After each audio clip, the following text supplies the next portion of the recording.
Sunteți pe piață din 2015, sunt deja 8 ani și iată o frumoasă realizare. Câteva cuvinte despre ziua de azi și despre visul pe care l-ați avut de a fi în zonă. Ziua de azi a fost una foarte importantă pentru evoluția CSIVO Agricultura.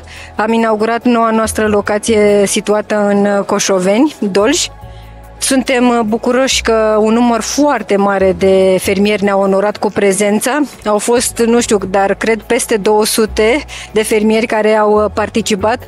Au fost alături de noi și manageri din companiile producătoare cu care noi avem deja parteneriate durabile, chiar și proprietari ai fabricilor cu care noi colaborăm, ceea ce ne onorează. Companii de prestigiu cu experiență în producerea de utilaje agricole din vestul Europei. Contează foarte mult România și ceea ce faceți dumneavoastră pentru ei. Sunt firme din Italia, din Spania.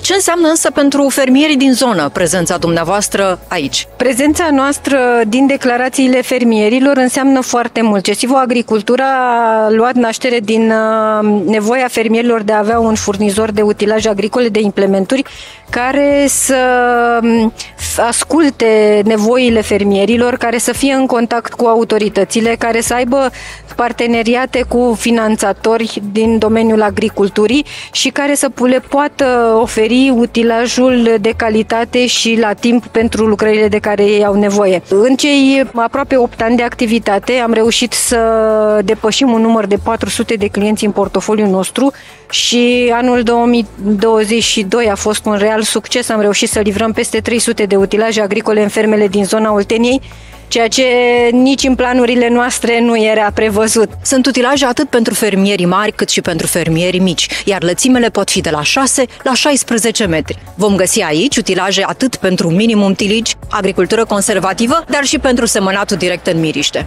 Pentru un fermier contează foarte mult serviciul. V-ați pregătit oameni, v-ați angajat oameni pentru service. Cât de important este, cât de repede îl putem face? Este foarte important. CSIVO Agricultura a investit permanent în dotarea mașinilor pentru serviciul mobil. Toate utilajele livrate de noi sunt puse în funcțiune de un specialist al nostru, pregătit pentru brandul respectiv. În 2022 am continuat seria investițiilor și am investit peste 40.000 de euro în utilaje și scule pentru service. Avem o mașină pentru încărcat reparații aer condiționate, încărcat freon. Avem un atelier de service aici, la noua locație, unde vom putea aduce tractoare la reparat atunci când este nevoie să reparăm la atelier și nu putem repara în ferma clientului. Suntem încântați că acest spațiu generos pe care îl avem acum ne permite prezentarea mult mai multor utilaje. În vechea locație dispuneam și acolo de 3000 de metri pătrați suprafață de expunere pentru utilaje agricole. Aici avem 6.000 de metri pătrați, dublu. În plus avem o magazin de piese de schimb de o suprafață de 100 de metri pătrați, avem o hală pentru piese. Păstrăm întotdeauna un stoc foarte mare de piese pentru că știm cât de important este pentru clienții noștri ca în campanie să rezolve problema tehnică cu un utilaj în cât mai scurt timp posibil.